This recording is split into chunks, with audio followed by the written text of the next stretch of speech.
आज मु आपनकु गोटे सुंदर कहानीटीए सुनाइबी। एही कहानीटी शुणी आपण बुझिपारिबे आपणक दुखर कारण कौन एवं से दुख को किपरि आपण निज जीवनरु दूरेई पारिबे। जीवन रे प्रत्येक मुहूर्त को खुशी रे बंची पारिबे।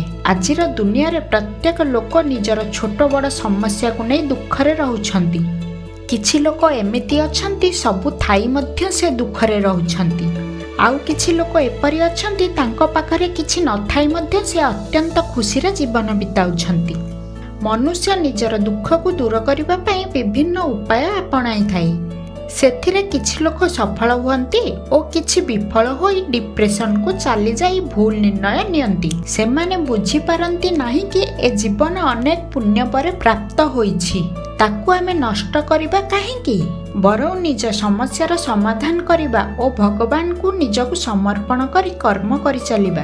आम निकटरे थिबा जिनिस को नै खुशी रे रहिबा। आसंतु डेरी न करी कहानीटी सुनिबा। गोटे ग्राम रे रामू और तार माँ रहुथिले। रामूर बापा किछि वर्ष तले मृत्युवरण करथिले। बापांक मृत्यु परे रामूर माँ अनेक दुख कष्ट रे दुई जनक पई खाद्यर व्यवस्था करे। हठात रामूर माँ मध्य ताकू छाड़ी चलीगला। एहापरे पिलाटी दुनिया रे एका होईगला। तांकर आर्थिक अवस्था अत्यंत शोचनीय थिला।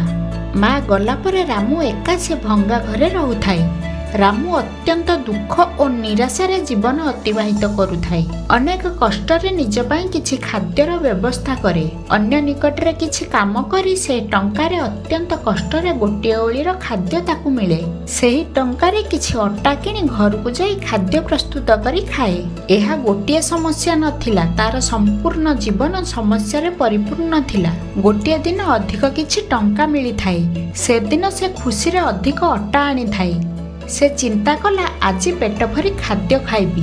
प्रत्येक दिन खाउथुबा खाद्य रे तार पेट भरे नाही। ता पाखरे टंका तो सेतिकी अधिक खाद्य आनिबो केमिति। आज रामूर खुशी कहिले न सरे। से सही दिन बाजार को जाई किछि अधिक अट्टा और किछि परिबा नेई आसिला। से अट्टा रे रोटी और किछि तरकारी करी खाद्य खाइबा पई बाड़िला। पानी आनिबा पई से किछि समय पई बाहर को गला। से आसी देखे तो ता खाद्यर परिमाण कम हो जाइछि। एहा देखि से एहार कारण जानि परिला नाही। पुनः परदिन ता सहित ठीक सेही परि घटना घटिला। से एहार कारण जानिबा पई निश्चित कला। तेणु से खाद्य बाड़ी किछि दूर रे लुचि रहिला। किछि समय पर रामू देखिला बिराड़ीटीए थाळीरू गोटे रोटी नै चली जाउछि। रामू हठात से बिराड़ी को धरी पकाइला और कहिला, तू मो खाद्य काहेकि चोरी करुछु? मु अनेक कष्ट रे खाद्य जोगाड़ करिछि। तू एथिरु खाद्य नेई गले मोर पेट पुरिबो किपरि? खाद्य ठीक रे न खाइले मु काम किपरि करिबी? से एहा कहि कांदिबारे लगिला और कहिला, हे भगवान मोते दुख कष्टरू मुक्ति दियो। आउ केते दिन एपरि चलिबो? एहा सुनि बिराड़ीटी कहिला, मु तुमको ए दुख कष्टरू बाहर करिबार उपाय कहूछि शुण। एठारू पूर्व दिगरे थिबा नदी और पर्वत पार हेबा परे जणे सन्यासी आश्रम अछि। से जणे सिद्ध महात्मा। तांकू तुमे तुमर समस्त समस्या कहिबो। से निश्चित एहार समाधान उपाय बताई देबे। किंतु मने रख, सेठाकू जिबार मार्ग अत्यंत दुर्गम और विपदरे परिपूर्ण।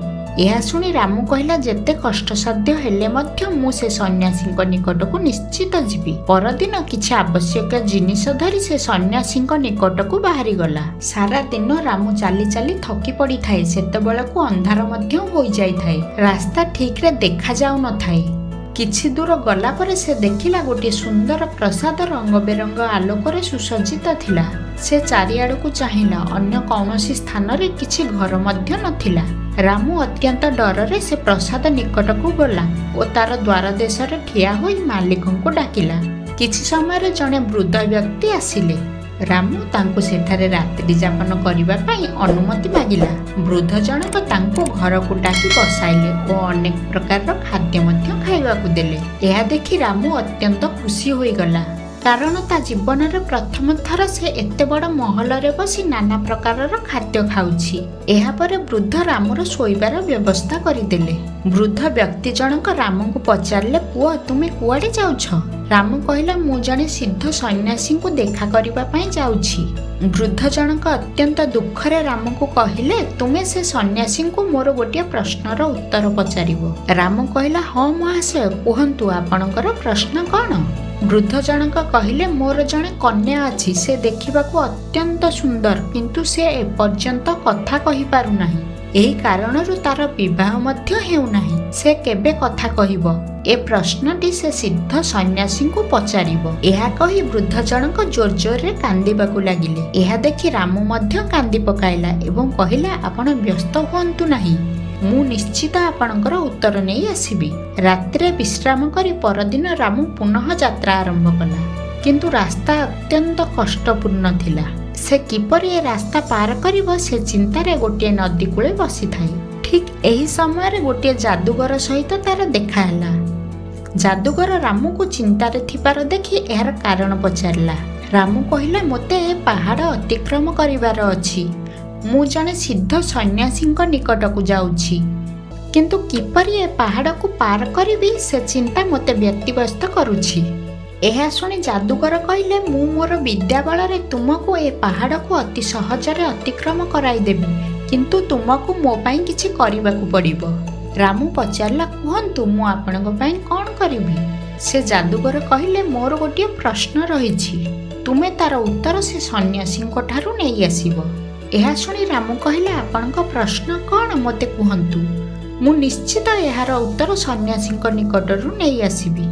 ଏହାପରେ ଯାଦୁଗର କହିଲେ, ମୁଁ ଏହି ସ୍ଥାନରେ ଅନେକ ବର୍ଷ ହେଲା ତପସାଧନ କରୁଛି ମୋକ୍ଷ ପ୍ରାପ୍ତି ପାଇଁ, କିନ୍ତୁ ପାଇପାରୁନାହିଁ।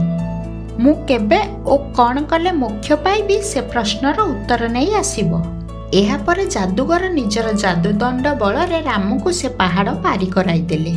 ପୁନଃ କିଛି ରାସ୍ତା ଅତିକ୍ରମ ପରେ ଏକ ବିଶାଳକାୟ ନଦୀ ଦେଖାଗଲା। ସେ ନଦୀକୁ ଦେଖି ରାମ ଅତ୍ୟନ୍ତ ଚିନ୍ତିତ ଥିଲା। ସେ ଜାଣିପାରୁନଥିଲା ଏ ନଦୀକୁ ସେ କିପରି ପାର କରିବ। ଏପରି ଚିନ୍ତାରେ ନଦୀ କୂଳରେ ସେ ବସିଥାଏ। କିଛି ଦୂରରେ ଏକ ବିଶାଳ ମାଛ ଦେଖାଗଲା। ସେ ମାଛ ନିକଟକୁ ଯାଇ ତାକୁ ନଦୀ ପାର କରିଦେବା ପାଇଁ ମାଛକୁ ଅନୁରୋଧ କଲା। ଏହାପରେ ସେ ମାଛଟି ତାକୁ ନଦୀ ସେପଟକୁ ଯିବାର କାରଣ ପଚାରିଲା। ରାମ କହିଲା, ମୁଁ ଜଣେ ସିଦ୍ଧ ସନ୍ନ୍ୟାସୀଙ୍କୁ ଦେଖା କରିବା ପାଇଁ ଯାଉଛି, ତାଙ୍କଠାରୁ ମୋର କିଛି ପ୍ରଶ୍ନର ଉତ୍ତର ପାଇବା ପାଇଁ। ଏହା ଶୁଣି ମାଛଟି କହିଲା, ମୁଁ ତୁମକୁ ନିଶ୍ଚୟ ନଦୀ ପାର କରିଦେବି, କିନ୍ତୁ ତୁମକୁ ମୋର ଗୋଟିଏ କାମ କରିବାକୁ ପଡ଼ିବ। କୁହ କ'ଣ କରିବି? ରାମ ପ୍ରଶ୍ନ କଲା। ମାଛ କହିଲା, ମୋର ଗୋଟିଏ ପ୍ରଶ୍ନ ରହିଛି, ତାର ଉତ୍ତର ତୁମେ ସନ୍ନ୍ୟାସୀଙ୍କ ଠାରୁ ନେଇ ଆସିବ। ରାମ କହିଲା, କୁହ ତୁମର ପ୍ରଶ୍ନ କ'ଣ? ମାଛ କହିଲା, ମୋ ନିକଟରେ କିଛି ଅଦ୍ଭୁତ ଶକ୍ତି ରହିଛି, ଯାହାର ପ୍ରୟୋଗ କରି ମୁଁ ମୋର ରୂପ ପରିବର୍ତ୍ତନ କରିପାରିବି, କିନ୍ତୁ ମୁଁ ଅନେକ ଚେଷ୍ଟା ପରେ ମଧ୍ୟ ସେ ଶକ୍ତିର ପ୍ରୟୋଗ କରିପାରୁନାହିଁ। ରାମ କହିଲା, ମୁଁ ତୁମର ପ୍ରଶ୍ନର ଉତ୍ତର ନିଶ୍ଚୟ ନେଇ ଆସିବି। ଏହାପରେ ମାଛ ପିଠିରେ ରାମ ବସିଲା ଓ ମାଛଟି ଅତି ସହଜରେ ତାକୁ ଆରପାରିରେ ପହଞ୍ଚାଇ ଦେଲା। ସେଠାରୁ ରାମ ସନ୍ନ୍ୟାସୀଙ୍କ ଆଶ୍ରମ ନିକଟକୁ ଅଗ୍ରସର ହେଲା। କିଛି ରାସ୍ତା ଅତିକ୍ରମ ପରେ ସେ ଆଶ୍ରମରେ ପହଞ୍ଚିଲା। ଆଶ୍ରମରେ ଥିବା ଶିଷ୍ୟମାନେ ତାକୁ ଉତ୍ସାହର ସହିତ ଆଶ୍ରମକୁ ନେଇଗଲେ।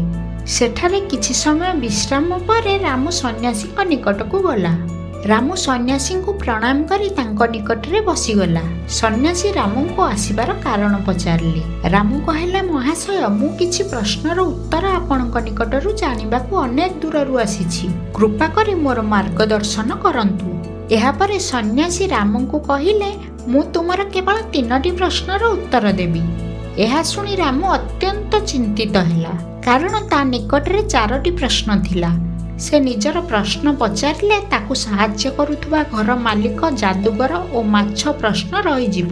ସେ ମନେ ମନେ ଚିନ୍ତା କଲା, ସେମାନେ ମୋତେ ଏଠାକୁ ଆସିବା ପାଇଁ ସାହାଯ୍ୟ କରିଥିଲେ। ମୁଁ କିପରି ନିଜର ପ୍ରଶ୍ନ ପଚାରି ସ୍ୱାର୍ଥପର ହୋଇଯିବି? ମୁଁ ନିଜେ ପରିଶ୍ରମ କରି ନିଜର ପରିସ୍ଥିତିକୁ ବଦଳାଇ ପାରିବି, କିନ୍ତୁ ସେମାନଙ୍କ ସମସ୍ୟା ମୋ ଠାରୁ ବହୁତ ବଡ଼। କାରଣ ସେ ଘର ମାଲିକ ନିଜର ଶେଷ ସମୟରେ ମଧ୍ୟ ଶାନ୍ତିରେ ରହିପାରୁନାହାନ୍ତି। ତାଙ୍କ କନ୍ୟା ପାଇଁ ସେ ଚିନ୍ତିତ ରହୁଛନ୍ତି। ଅନ୍ୟପଟେ ସେ ତାନ୍ତ୍ରିକ ଅନେକ ବର୍ଷରୁ ନିଜର ମୁକ୍ତି ପାଇଁ ତପସ୍ୟା କରୁଛନ୍ତି, ମାଛଟି ଅନେକ ବର୍ଷ ଧରି ନିଜ ଶକ୍ତିର ପ୍ରୟୋଗ କରିବା ପାଇଁ ଚେଷ୍ଟା କରି ବିଫଳ ହୋଇଛି। ଏହା ଚିନ୍ତା କରି ରାମୁ ସନ୍ନ୍ୟାସୀଙ୍କୁ ପ୍ରଥମେ ଘର ମାଲିକ ଝିଅ ବିଷୟରେ ପଚାରିଲା। ସେ ସନ୍ନ୍ୟାସୀଙ୍କୁ କହିଲା, ମହାଶୟ, ସେ ଘର ମାଲିକର କନ୍ୟା ପ୍ରାପ୍ତବୟସ୍କ ହୋଇଗଲାଣି, କିନ୍ତୁ ସେ କଥା କହିପାରୁନାହିଁ।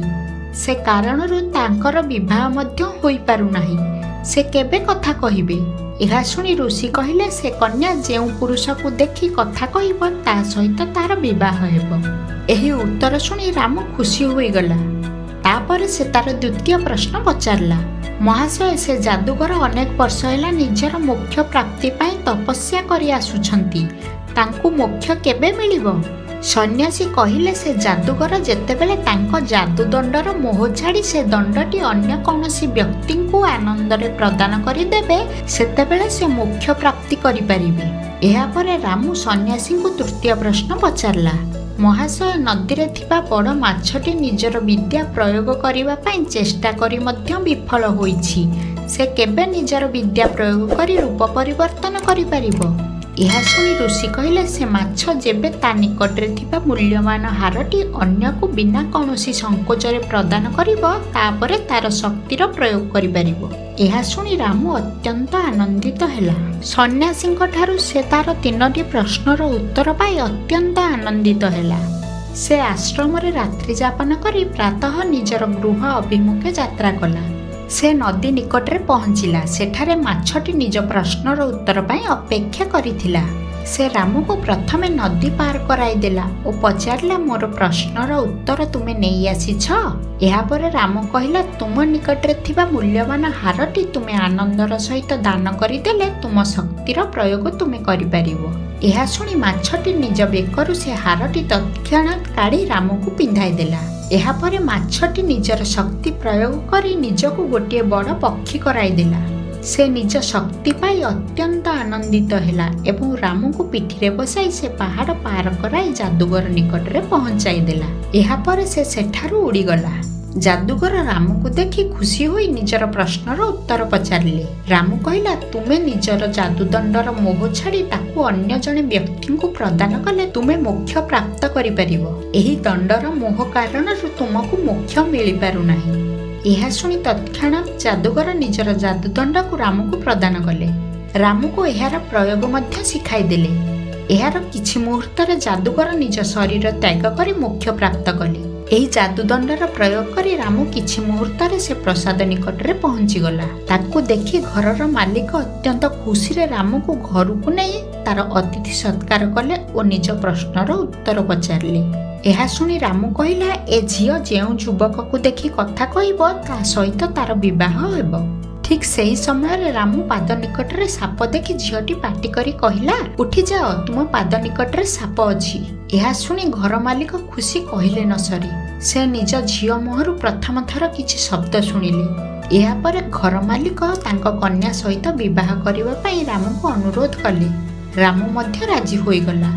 ବିବାହ ପରେ 2 ଜଣ ଯାକ ସେ ପ୍ରସାଦରେ ଅତ୍ୟନ୍ତ ଆନନ୍ଦରେ ରହିଲେ। ଏଠାରେ ଗୋଟିଏ କଥା ଲକ୍ଷ୍ୟ କରନ୍ତୁ, ରାମ କିଛି ଦିନ ପୂର୍ବେ ଖାଦ୍ୟ ପାଇଁ କେତେ ସଂଘର୍ଷ କରୁଥିଲା। ଏତେ ସଂଘର୍ଷ ପରେ ମଧ୍ୟ ସେ ନିଜର ଗୋଟିଏ ସମୟର ଖାଦ୍ୟ ଅତି କଷ୍ଟରେ ଯୋଗାଡ଼ କରିପାରୁଥିଲା। କିନ୍ତୁ ଆଜି ତା ନିକଟରେ ସବୁ କିଛି ରହିଛି। ଗୋଟିଏ ମନୁଷ୍ୟ ଖୁସିରେ ରହିବା ପାଇଁ ଯାହା ସବୁ ଆବଶ୍ୟକ ରହିଛି ସେ ସବୁ ଧନ ସମ୍ପତ୍ତି, ପରିବାର, ମିତ୍ର। ଗୋଟିଏ କାରଣ ଯୋଗୁଁ ଏହିସବୁ ସମ୍ଭବ ହୋଇପାରିଛି, ତାର ନିଃସ୍ୱାର୍ଥପରତା। ସେ ଅନ୍ୟମାନଙ୍କ ଖୁସି ପାଇଁ ନିଜ ଖୁସିକୁ ତ୍ୟାଗ କରିଦେଇଥିଲା। ସେ ଚାହିଁଥିଲେ ସେ 3ଟି ପ୍ରଶ୍ନ ମଧ୍ୟରେ ସେ ନିଜର ପ୍ରଶ୍ନକୁ ପଚାରି ପାରିଥାନ୍ତା, କିନ୍ତୁ ଏହିପରି କରିଥିଲେ ସେ ଆଜି ଏପରି ଖୁସି ପାଇପାରିନଥାନ୍ତା। ତାର ପରୋପକାର ମନୋଭାବ ଆଜି ତା ଖୁସିର କାରଣ। କିନ୍ତୁ ଆଜିର ମନୁଷ୍ୟ ନିଜ ସ୍ୱାର୍ଥ ପାଇଁ ଅନ୍ୟକୁ ଅସୁବିଧାରେ ପକାଉଛି। ଏହି ଗୁଣକୁ ପରିତ୍ୟାଗ କଲେ ତାର ଜୀବନ ମଧ୍ୟ ଖୁସିରେ ଭରିଯିବ। ମନୁଷ୍ୟ ଯେପରି ମଧ୍ୟ କର୍ମ କରୁ, ସେ କର୍ମର ଫଳ ତାକୁ ହିଁ ଭୋଗିବାକୁ ପଡ଼ିବ, ନିଶ୍ଚିତ ଭୋଗିବାକୁ ପଡ଼ିବ। ତେଣୁ ଆପଣ ଅନ୍ୟ ନିକଟରୁ କିଛି ଆଶା ନ କରି ନିଃସ୍ୱାର୍ଥପର ଭାବନା ରଖି ସାହାଯ୍ୟ କରିଚାଲନ୍ତୁ। ଏହାର ଫଳ ଭଗବାନ ଆପଣଙ୍କୁ ନିଶ୍ଚୟ ଦେବେ। ଯଦି ଏ କାହାଣୀଟି ଆପଣଙ୍କୁ ଭଲ ଲାଗିଲା, ମୋ ଚ୍ୟାନେଲକୁ ଲାଇକ୍, ସେୟାର, ସବସ୍କ୍ରାଇବ୍ କରନ୍ତୁ।